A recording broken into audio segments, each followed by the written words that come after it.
Railroad tycoon stole the miners' gold, until his own son stood with a gun. The desert didn't care about gold. It didn't care about promises, or payroll, or the sweat that stained men's shirts before noon.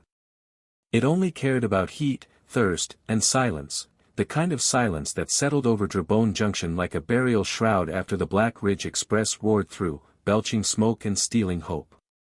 That train was more than steel and steam. It was Silas Thorne's iron fist wrapped in velvet. Men called him the Baron of the Rails, a title he wore like a crown stitched from railroad spikes. He didn't dig for gold. He didn't break his back in tunnels or choke on quartz dust. He simply owned the tracks it rode on, and that, in the West, was the same as owning the men who mined it. Every Friday, like clockwork, the payroll train rolled into Drebone. Miners lined up before dawn, stomachs growling, boots cracked from walking miles of scree and shale. They'd spent weeks clawing silver and gold from the belly of the earth, fingers bleeding, lungs burning. And every Friday, they watched Silas's men, clean-shaven, gloved, smelling of cologne and gun oil, carry locked chests off the train and into the company office.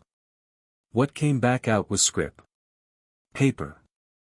Worthless unless spent at Thorne-owned stores, where bread cost double and boots cost a month's wage. Elias Thorne stood among them that day. Not as the boss's son. Not as the heir to railroads and riches. But as one of them, shirt torn at the shoulder, face smudged with coal dust, hat pulled low to hide his eyes. He'd been living in the camps for 3 months now, sleeping in lean-tos, eating beans from dented tins, listening to stories by firelight. Stories of wives sold to saloons when debts mounted. Stories of children buried in unmarked plots because the company doctor charged 2 days' wages for a fever poultice. Stories of men who vanished after asking too many questions, swallowed by canyons, they said. Or by Silas's private enforcers. Elias had watched his father sign the order that cut miners' pay by 30%. He'd seen the forged safety reports that blamed cave-ins on careless labor. He'd held the ledger himself, thick leather, gold-edged, where Silas recorded profits in ink the color of dried blood. And today, as the noon sun hammered the platform and sweat dripped from Elias's brow, he saw something worse. A miner, old Tom Riley, who'd lost 3 fingers to a rockslide and still showed up every dawn, stepped forward to collect his pay. The clerk handed him a slip of paper. Tom stared at it. Then he looked up, voice cracking. $2. For 3 weeks. The clerk didn't blink. Company policy. Deductions for lodging, tools, and incidentals. Tom's hands shook. I ain't got no lodging but a tent. Tools was my own. What incidentals? Water tax, the clerk said, turning away. Next. Elias felt his nails dig into his palms. He wanted to shout. To pull the pistol from his belt and put a bullet through the clerk's polished desk. But he didn't.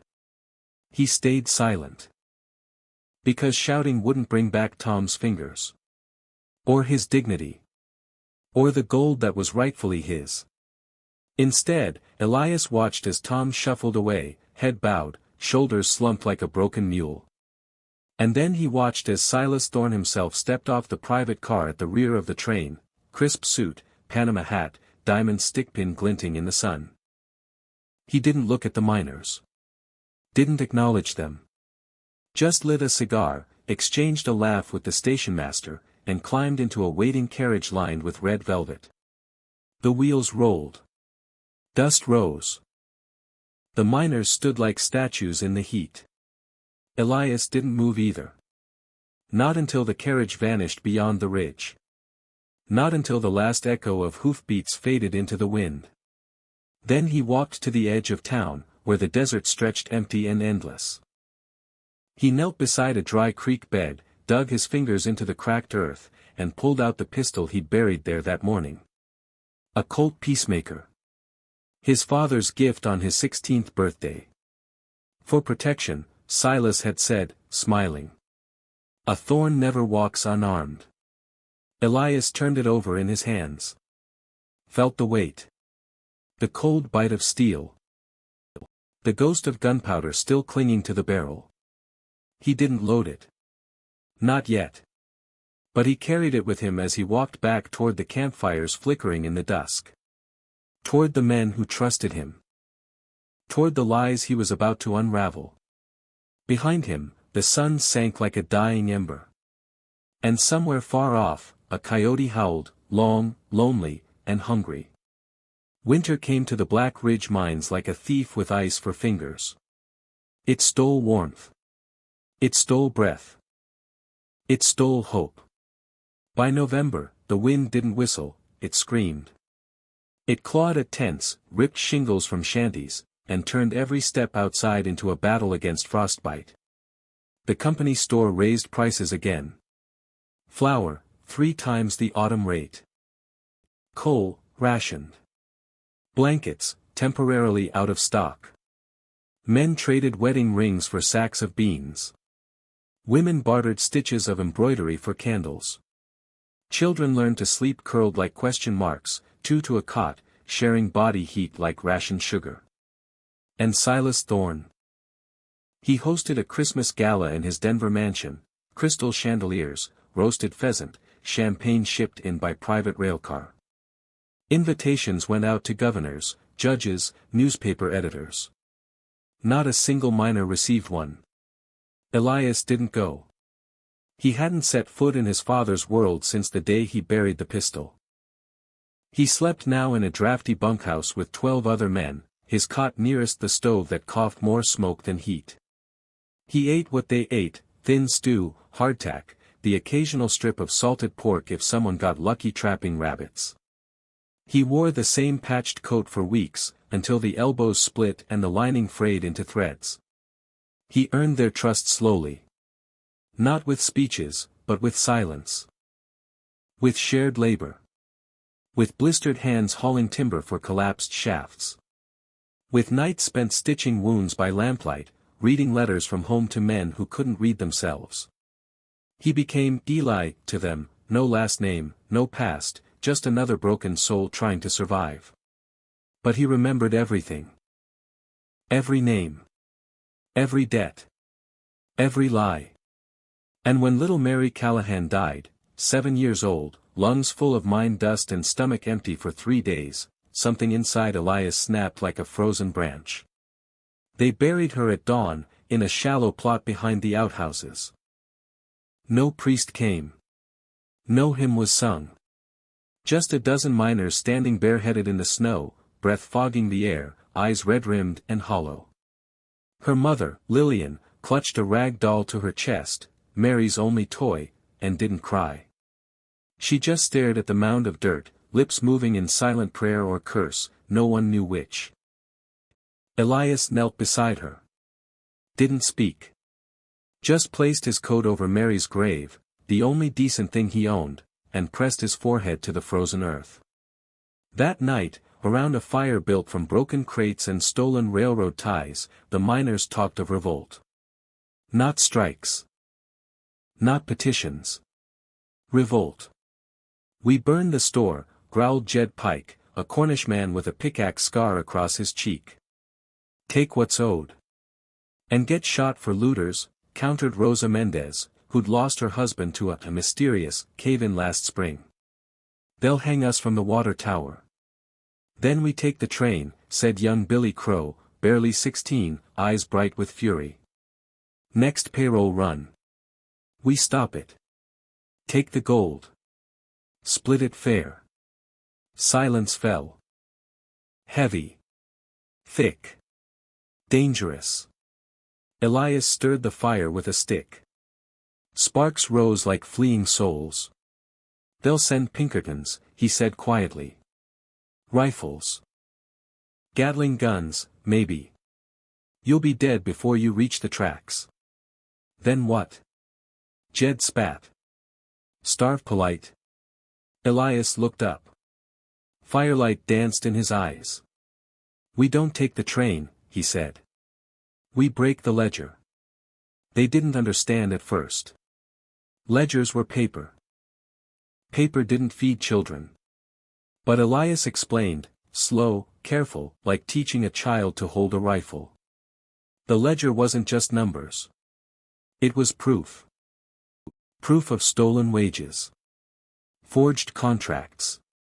Bribed officials. Dead men still listed as employed, so their pay could vanish into Silas's vaults. If the world sees it, Elias said, voice low and rough, they can't ignore us. Newspapers. Courts. Even the president. Silas can't shoot the truth. A murmur rippled through the circle. Hope, thin and fragile as ice, began to form. They voted that night. Secret ballot. Scraps of paper dropped into a tin cup. Elias didn't vote. He didn't need to.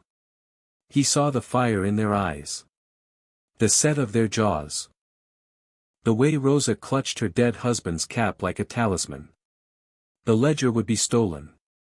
Elias would do it. He knew the railcar. Knew the locks. Knew his father's routines. And if he was caught? He didn't say. Didn't have to. They all knew. 2 nights later, under a moon veiled by snow clouds, Elias slipped away from camp. He wore dark clothes, gloves, a scarf pulled over his face. The pistol rode heavy at his hip, loaded now, all 6 chambers. Not for killing. For buying time. The private railcar sat on a sidetrack near the depot, guarded by 2 men playing cards in a heated shack. Elias waited. Listened. Watched. When one guard stepped out to piss against the rails, Elias moved, silent as shadow, swift as a striking snake. He picked the lock in 30 seconds. Slipped inside. The car smelled of cigars, leather, and whiskey. Velvet drapes. Crystal decanters. A bearskin rug sprawled across polished oak floors. Elias ignored it all. Went straight to the desk. The false panel behind the whiskey shelf. The hidden compartment. There it was. The Black Ridge ledger. Thick. Bound in black leather. Embossed with a gold train. He tucked it inside his coat. Cold sweat slicked his back. Every creak of the floorboard sounded like a gunshot. Every gust of wind against the windows felt like a hand reaching for his collar. He was almost to the door when he heard it. Boot steps. Heavy. Close. Not the guards. Him. Silas Thorne. Elias froze. Breath trapped in his throat. The ledger burned against his chest like a live coal. The door handle turned. Slowly. Deliberately. Elias's hand found the pistol. And the world held its breath. Silas didn't shout. Didn't draw a pistol. Didn't even look surprised. He just stood in the doorway of the private railcar, snow dusting the shoulders of his fur-lined overcoat, brandy snifter balanced in one gloved hand, eyes locked on his son like a hawk sighting a wounded rabbit. Elias, he said, voice smooth as oiled steel. I wondered when you'd come crawling back. Elias didn't move. Didn't blink. The pistol was in his hand now, hidden behind his thigh, barrel cold against his fingers. He could shoot. One clean pull of the trigger. End it all right here, the lies, the empire, the man who built it on broken backs. But that wasn't the plan. The plan was the ledger. The plan was truth. The plan was justice, not vengeance. So he stepped back, slow, deliberate, putting the heavy oak desk between them.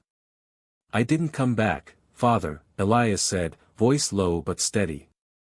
I came to take what you stole. Silas set his glass down. Very carefully. Very slowly. Then, without warning, he moved. Not for a gun. For the whip. Coiled on a hook beside the door, black leather, silver handle, the same one he'd used to discipline foremen who questioned his orders. He snapped it free in one fluid motion, the lash unspooling like a serpent tasting the air.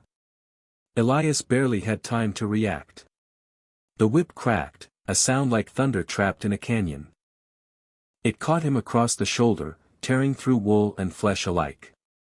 Elias gasped, staggered, the ledger nearly slipping from his grip. Pain exploded, white-hot, searing, but he clutched the book tighter. Let the blood drip onto its cover. Let it stain the gold-embossed train. You think truth matters? Silas hissed, circling the desk like a wolf.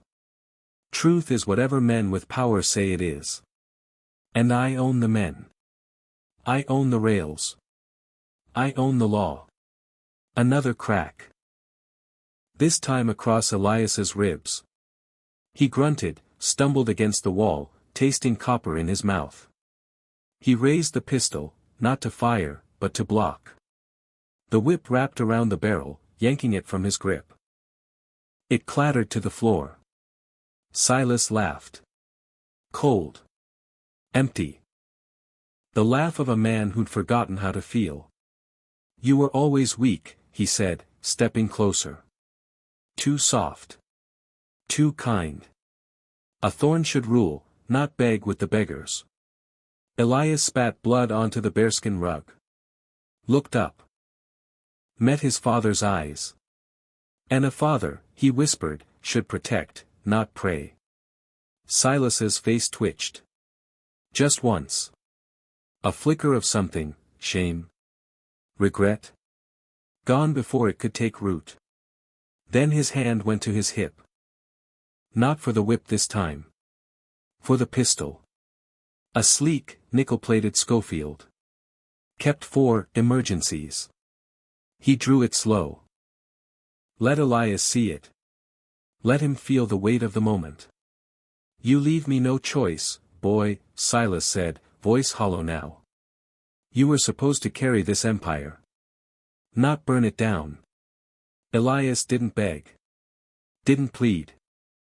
He just pushed himself up, clutching the ledger to his chest like a shield. Blood seeped through his shirt. His breath came in ragged gasps. But his eyes, they never left his father's. Then do it, Elias said. Shoot your own son. Let the miners find my body with this in my hands. Let them see what kind of man you really are. Silas's finger tightened on the trigger. The hammer clicked back. Outside, a dog barked. Far off. Lonely. The wind moaned through the train car's seams. And then, a shout. From the depot. Thorn. Open up. We heard shots. Pinkertons. Or guards. Didn't matter. They were coming. Silas hesitated, just a heartbeat, torn between finishing the job and covering his tracks. It was all Elias needed. He lunged, not at his father, but at the window. Shoulder first. Glass shattered. Cold air rushed in. Snow stung his face. He tumbled out into the night, ledger clutched tight, blood slick on his palms. A gunshot roared behind him. Wood splintered near his head. He didn't stop. Didn't look back. He ran, limping, bleeding, half-blind with pain, into the maze of boxcars and sidings, the snow swallowing his footprints almost as fast as he made them. He didn't make it far. Collapsing behind a coal tender, gasping, vision swimming, he fumbled with numb fingers at the ledger's clasp. Pried it open. Tore out the first 10 pages, the worst of it. The forged contracts. The death tallies. The bribes. He rolled them tight. Tied them with a strip of his own shirt. Then he whistled, low, sharp, the signal he'd taught Billy Crow. A shadow moved in the snow. Billy. Barely more than a boy. Eyes wide with terror. Run, Elias gasped, shoving the pages into his hands. Take it to Rosa. To Jed. To everyone. Don't stop. Don't look back. Billy hesitated. "What about you?" Elias smiled, "Bloody, broken, beautiful." "I'm already dead," he whispered. "Now go." Boots pounded closer.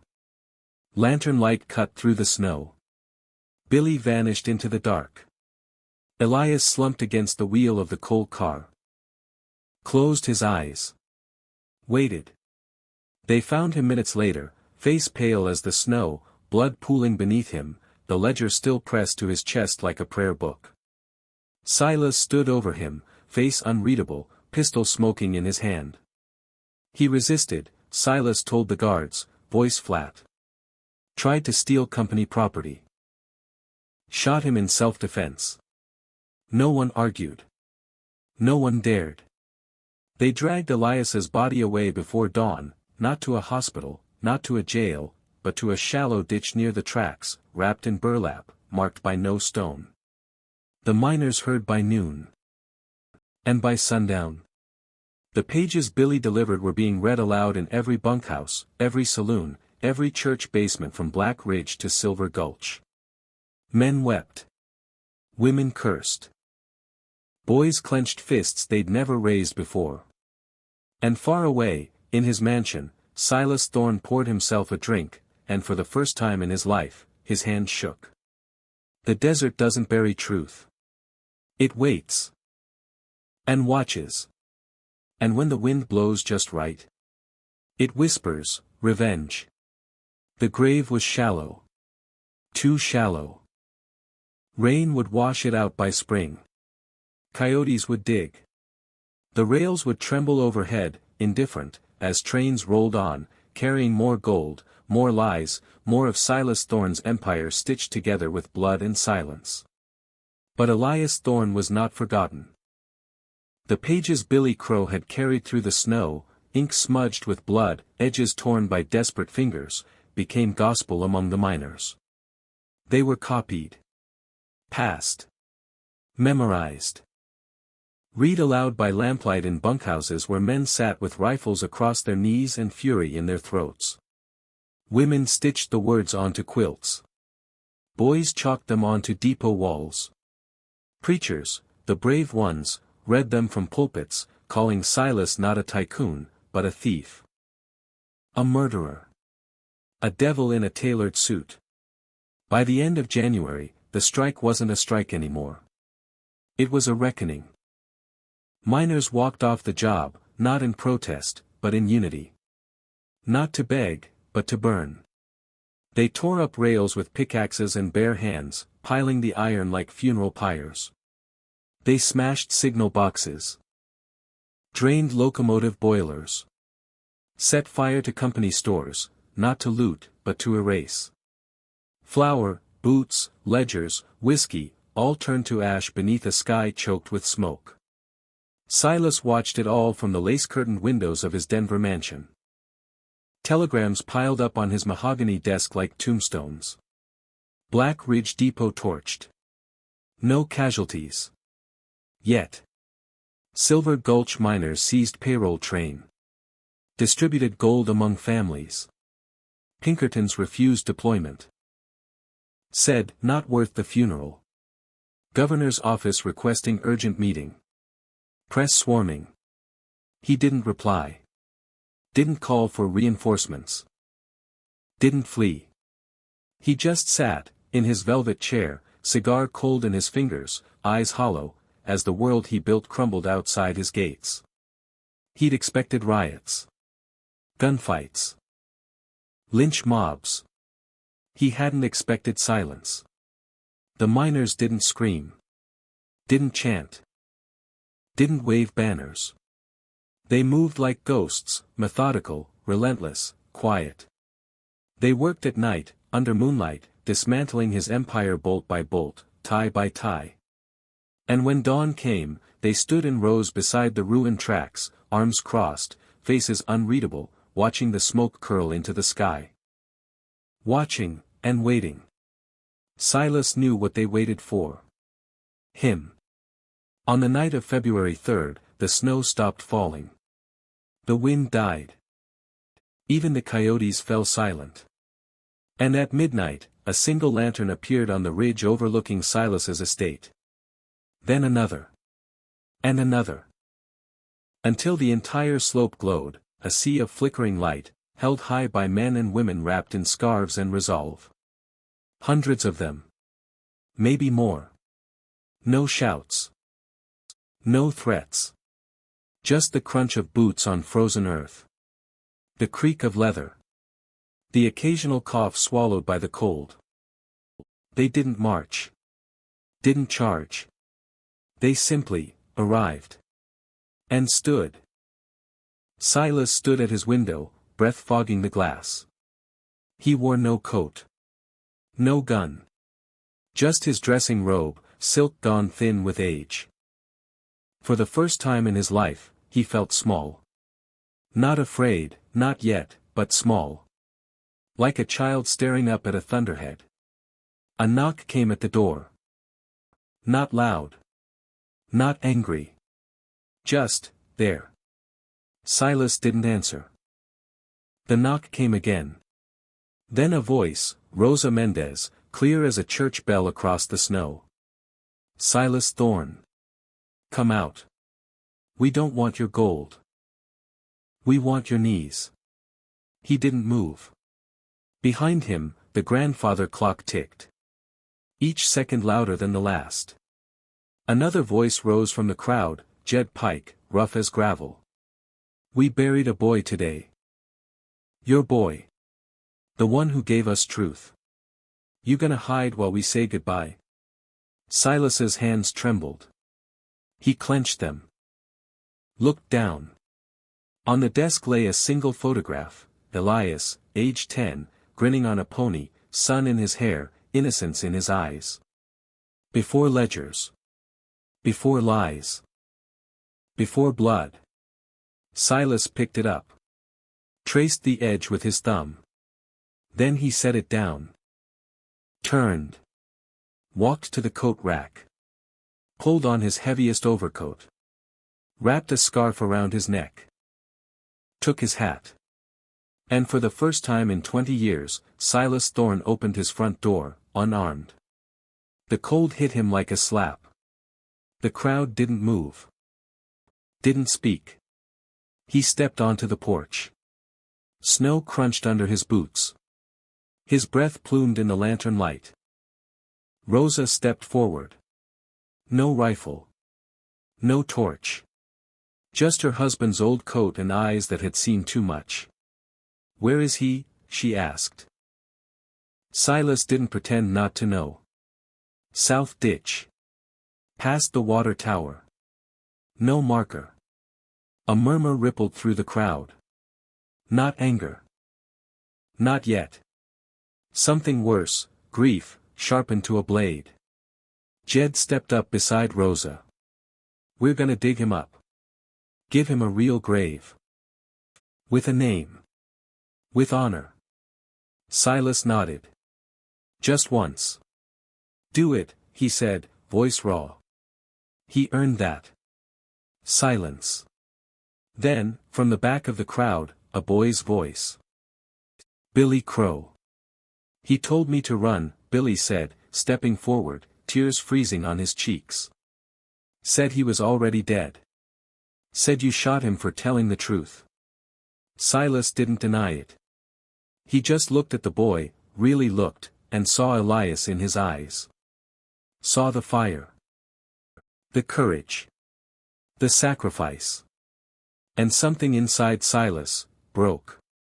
Not loudly. Not with sobs or screams. Just a slow, silent collapse, like a bridge giving way under its own weight.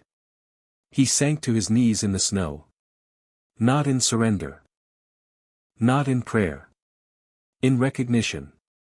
The crowd didn't cheer. Didn't jeer. Didn't move at all. They just watched, silent, solemn, sacred, as the man who owned the rails, the gold, the law, knelt before the people he'd crushed. And behind them, far off in the dark, a single train whistle blew, long, low, lonely. The last train on the Black Ridge line. It wouldn't run again. The rails were cold. The empire was ash. And in the snow, on his knees, Silas Thorne finally understood what his son had died for. Not justice. Not revenge. But remembrance. The wind stirred. And somewhere, beneath the frozen earth, a boy smiled. He came at dawn. Not with an army. Not with a speech. Not with vengeance coiled in his fists. He came alone. Barefoot. Wearing only a threadbare coat, too thin for the February cold, his ribs still taped beneath it, his face gaunt, his eyes older than his 22 years. The bullet had missed his heart, by less than an inch, the old prospector who dragged him from the ditch had said, but it had taken something else. Something quieter. Something deeper. His belief that men couldn't change. He'd healed in secret, in a trapper's shack buried in the pines, fed broth by a woman who'd lost 3 sons to mine shafts, stitched up by a half-blind Cherokee who muttered prayers over every knot. He didn't speak much. Didn't ask for news. But he heard it anyway, through whispers at the trading post, through scraps of newspaper used to start fires, through the way birds went silent when riders passed with grim faces. The miners had risen. The rails had burned. His father had knelt. Elias didn't smile when he heard it. Didn't weep. He just stared at the ceiling, listening to the wind, and wondered if redemption was possible, or just another lie men told themselves before they died. Now, as the sky bled pink over the ridge, Elias walked down the snow-packed road toward his father's estate. The crowd was still there, hundreds of them, silent, watchful, lanterns guttering in the morning light. They saw him coming. Saw the limp. Saw the hollows beneath his eyes. Saw the pistol riding low on his hip. No one moved to stop him. No one moved to help him. They just parted, slow, solemn, like the Red Sea for a prophet made of dust and scars, and let him pass. He didn't look at them. Didn't thank them. He kept his eyes on the house. On the porch. On the man standing there, no longer in silk robe or tailored coat, but in a miner's wool jacket, hands shoved in pockets, shoulders slumped like a man already carrying a coffin. Silas saw him too. And for the first time in his life, Silas Thorne flinched. Elias stopped 10 feet from the steps. Breathed. The cold bit his lungs. His bare feet burned against the snow. He didn't care. "You shot me," Elias said. Voice quiet. No anger. No accusation. Just fact. Silas nodded. "I did. You left me in a ditch." "I did. You called it self-defense." Silas looked down. "I lied." Silence. Then Elias took one step forward. Then another. The crowd held its breath. Silas didn't move. Didn't reach for a weapon. Didn't run. He just watched his son, alive, wounded, standing, and waited for the bullet he knew he deserved. Elias stopped at the bottom step. Looked up. And unbuckled his belt. Slowly. Deliberately. The leather creaked. The holster scraped against his coat. He pulled the pistol free, his father's old Colt, the one gifted on his 16th birthday, and held it out. "Grip first." "Take it," Elias said. Silas didn't move. "Why?" "Because I won't use it. And you might need it, to face yourself." A murmur rippled through the crowd. Not fear. Not awe. Something softer. Something sadder. Silas stared at the gun. Then at his son's face. Then back at the gun. He reached out.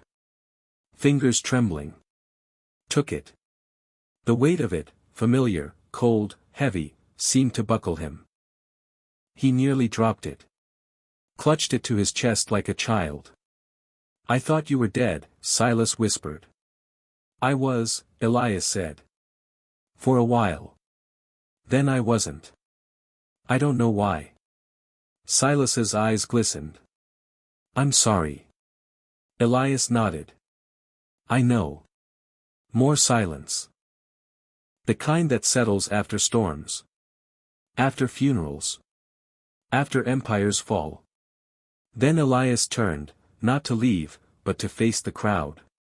They want justice, he said, voice carrying now. Not blood. Not gold. Justice. He looked back at his father. You stole from them. Lied to them. Killed for them. Now you'll pay for them. Silas didn't argue. Didn't bargain. He just nodded. How? Elias stepped aside. Gestured to the road. Walk with me, he said. To the train station. To the sheriff. To the judge. To whoever's left who still believes in law. Silas looked at the gun in his hands. Then at the crowd. Then at his son. And he nodded. He stepped down from the porch. Into the snow. Beside his son. No chains. No ropes. No guards. Just two men, one broken, one breaking, walking side by side down the road they'd both helped ruin. The crowd didn't cheer. Didn't jeer. Didn't move at all. They just watched. And as father and son passed through them, something shifted. Not in the earth. Not in the sky. In the silence. It softened. It forgave. At the station, the sheriff, an old man who'd once taken bribes from Silas without blinking, stood waiting. He didn't cuff him. Didn't read him rights. Just opened the jailhouse door. Silas walked in. Turned. Looked at Elias one last time. Will you visit? He asked. Elias didn't answer right away. Looked past him, to the empty tracks, to the smoke-stained sky, to the future unwritten. Maybe, he said. Silas nodded. Sat on the cot. Didn't speak again. Elias turned. Walked out. Didn't look back. He didn't stay for the trial. Didn't stay for the sentencing. Didn't stay for the headlines that called him the miner's son or the boy who toppled a tycoon. He left that night, on foot, with no horse, no money, no destination. Just a canteen. A blanket.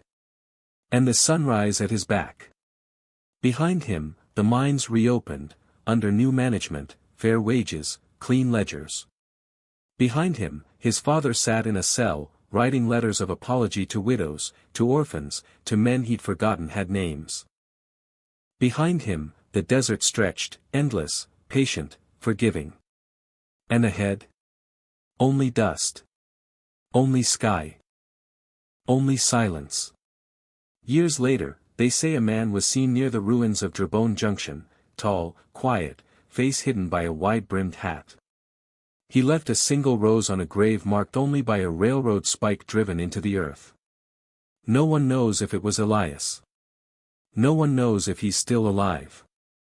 But sometimes, when the wind blows just right across the empty tracks, you can hear it, not a whistle, not a howl, not a whisper. But a sigh. Of peace. Of pardon. Of a gun, finally laid down.